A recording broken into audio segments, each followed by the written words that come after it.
Okay, how's everybody doing? So, I just want to mention something that I don't think gets talked about a lot in this hobby.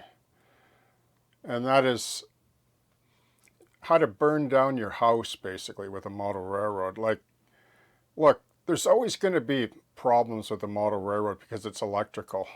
But it is low voltage, even though there are many systems that have high amperage, meaning if you're drawing current from a short, the higher the amps, the greater the chance for fire. But there's all kinds of anecdotal reasons why a layout will short out or catch fire. But there's one reason or one solution to the whole problem, really. And it really bothers me. I guess that's why I'm making this video.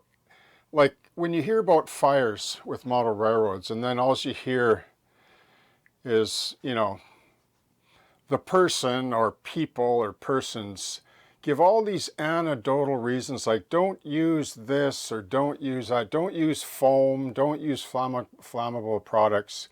Like they'll say don't use foam, but then they use, the worst glue like 3M or enamel paints, which are highly toxic and highly flammable. They'll say stuff like that, but they'll never say the one obvious thing that you shouldn't do.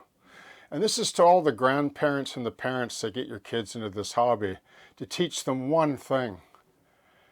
Do not ever leave your trains running alone. Do not run your trains in circles and then leave the room and go do something else.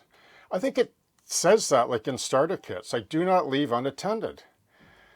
Like all a train has to do is short out on a turnout. I mean, you can prevent it with frog juicers. I have all frog juicers. In fact, I take my locomotives off the track, as you know, all the time. I never, ever leave my transformer or my DCC system plugged in when I leave the room. I turn it off, even if I have to do it 20 times.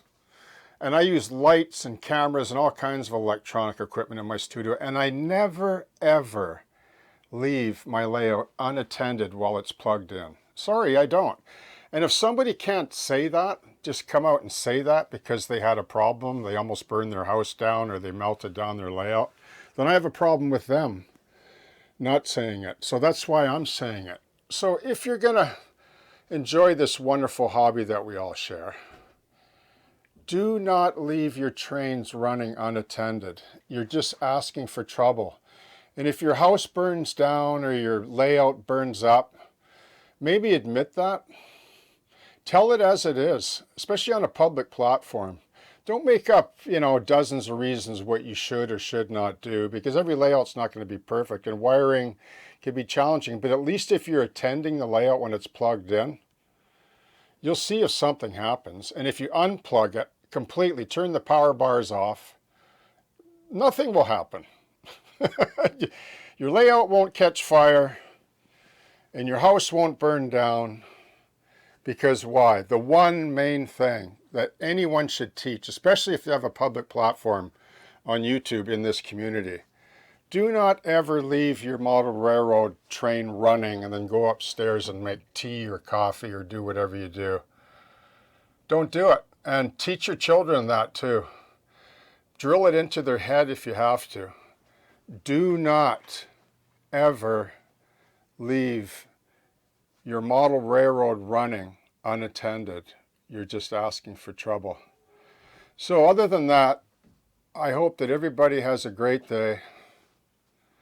Happy modeling. And we'll talk to you soon. Cheers.